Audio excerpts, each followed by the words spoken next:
যে এই রাষ্ট্র যদি এই ধর্মীয় রাজনীতির আবহের ভিতর চলে যায় তখন কিন্তু মববাজিটাই আইন হয়ে যাবে। জামাতে ইসলাম ক্ষমতায় আসার সম্ভাবনা সৃষ্টি হয়েছে। হ্যাঁ, রাস্তাঘাটে আমরা সেই সম্ভাবনা দেখতেছি। এবং এই আসার পরে কিন্তু ঘটনাটা হবে প্রথমবারের মতো রাষ্ট্র, আমাদের বাংলাদেশের রাষ্ট্র কিন্তু একটা ধর্মীয় রাজনীতির আবহে চলে যাবে। ধর্মীয় রাজনীতির আবহে যাওয়া মাত্রই যেটা হবে, আমরা তো অলরেডি ইন্টারিম সরকারের সময় দেখছি এটা একটা মববাজির পরিস্থিতি চলে আসছে। যে কেউ মব করতে পারে, যা ইচ্ছা তা করতে পারে, তাই না?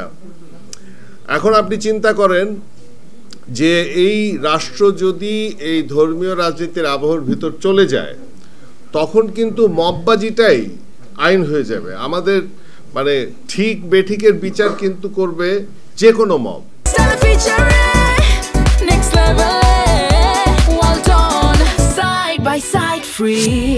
এবং রাষ্ট্র তখন তাকে বাধা দিবে, না দেওয়ার সম্ভাবনাই বেশি হবে। আমার কাছে মনে হয় যে পাকিস্তান যখন তৈরি হয় তখন কিন্তু আমরা একটা জিনিস ভুলে যাই যে 47-এ আমরা জানি রায়ট হয়েছিল, কিন্তু আমরা ভুলে যাই যে 50-এর দশকের শুরুতে কিন্তু অনেকগুলি রায়ট হয়।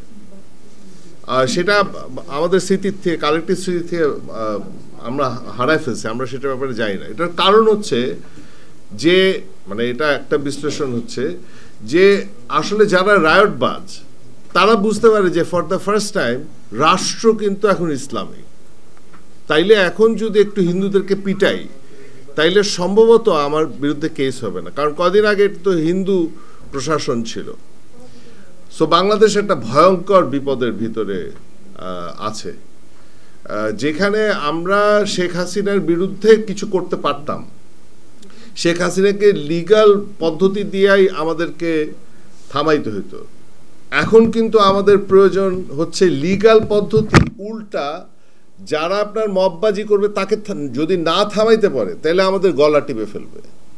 এটা শেখ হাসিনার সেই লিগ্যাল সিস্টেমের চেয়ে অনেক বেশি ভয়ঙ্কর। বাংলাদেশ এই বিপদের মধ্যে আছে।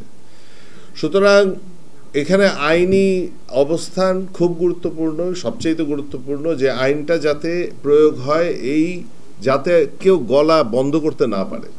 আমরা খুব মানে সীমাটা ঝাপসা, কোথায় কতটুকু বাক স্বাধীনতা এইসব টেসবের চিন্তা যেটা করতেছি এটা ভালো, কিন্তু আসলে বিপদটা অনেক বেশি যে বাক স্বাধীনতা আমাদেরকে কেউ যাতে বাধা না দিতে পারে, পাবলিক স্পেশালি যাতে বাধা না দিতে পারে।